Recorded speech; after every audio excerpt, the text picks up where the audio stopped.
Texas Democrats still face a runoff election to choose their nominee for U.S. Senate. And on Saturday night, MJ Hegar and Royce West will meet in a debate. You can watch it live on this station. Our West Rappaport spoke to both Hegar and West about how COVID-19 has altered their campaigns and the message they want to send to voters from the debate stage. After a hard-fought primary, COVID-19 put the brakes on campaigning for the Senate runoff. So I had to put the campaign on the back burner. And then around mid-April, that's when, frankly, I began to engage more into the campaign and be able to find a balance. While both candidates stopped campaigning in person, they're now finding other ways to reach out. Before the pandemic, my top priority was just traveling tens of thousands of miles around and talking to as many Texans as I could about the challenges that they're facing. And we're just continuing to do that virtually now. But it's not just the virus changing the campaign. The high-profile killings of African-American men has West emphasizing a message of racial justice. I saw several men cry, African-American men cry this morning. I want your audience to feel the pain. Just because a person happens to be African-American, they're treated differently by police. That's a fact. That's not somebody that said, oh, here we go again. No, it's a fact. We're on the verge of anarchy in this country. I suggest to you that most reasonable people in this country, in this world, want to make certain that we don't end up in that type of situation. I think that most Texans understand that there are disparities in healthcare, racially. There's disparities in our criminal justice system, both racially and socioeconomic status, with people who are economically disadvantaged not having the same criminal justice system as the rich and powerful.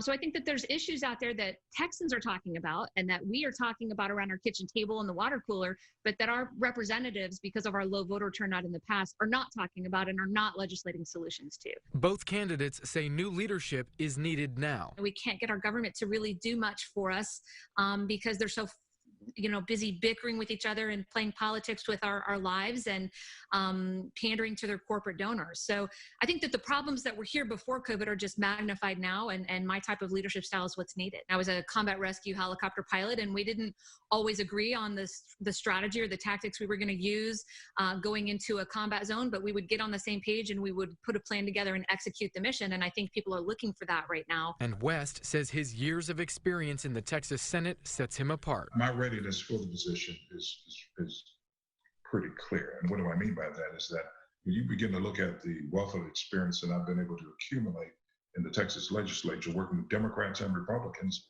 in order to get things done, I'll be able to bring people together. I've demonstrated being able to bring Democrats together. I'll do it in November as I've done it in the past 26 years as a state senator. For State of Texas, I'm Wes Rappaport. Thanks, Wes. Hegar and West will face off on the debate stage this coming Saturday. You can see it live on this station and also streaming online. Our coverage starts at 6 p.m. on Saturday. The debate will be a featured event at the Texas Democratic Convention.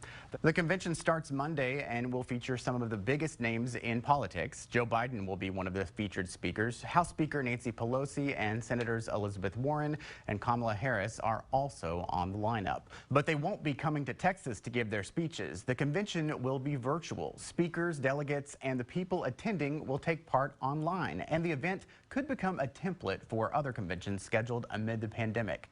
Joining us for Insight is Brittany Switzer, the Senior Brand Director for the Texas Democratic Party. Welcome. Thank you for being with us. Hi, thanks for having me. So, Brittany, one big reason for having a convention is to make connections. Most people like to do that face-to-face. How do you make sure that that's happening with a virtual convention?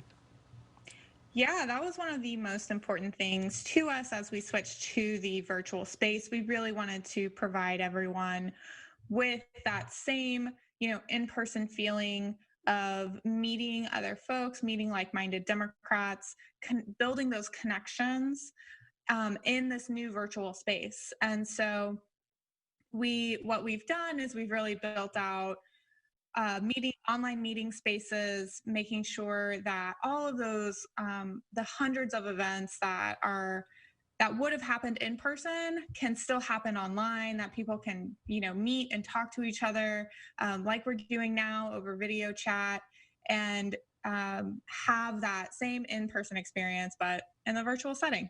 You've talked about this convention creating a blueprint for others to follow. What are you doing that really stands out?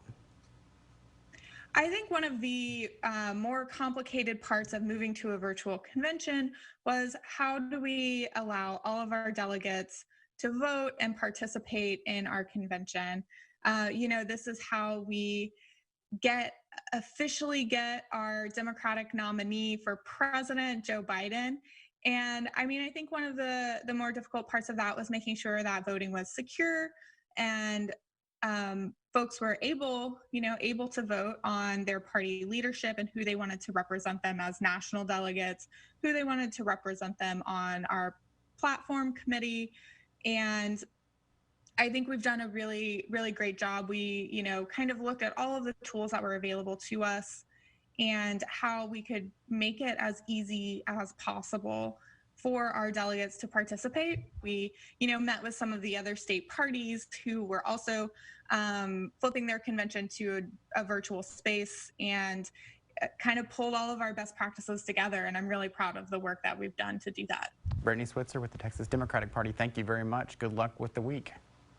Yeah, thank you for having me. Texas Republicans are moving forward with plans to hold their convention in person. It's scheduled to start on July 16th in Houston. The party's chairman says they'll have enough space to let people keep a safe distance.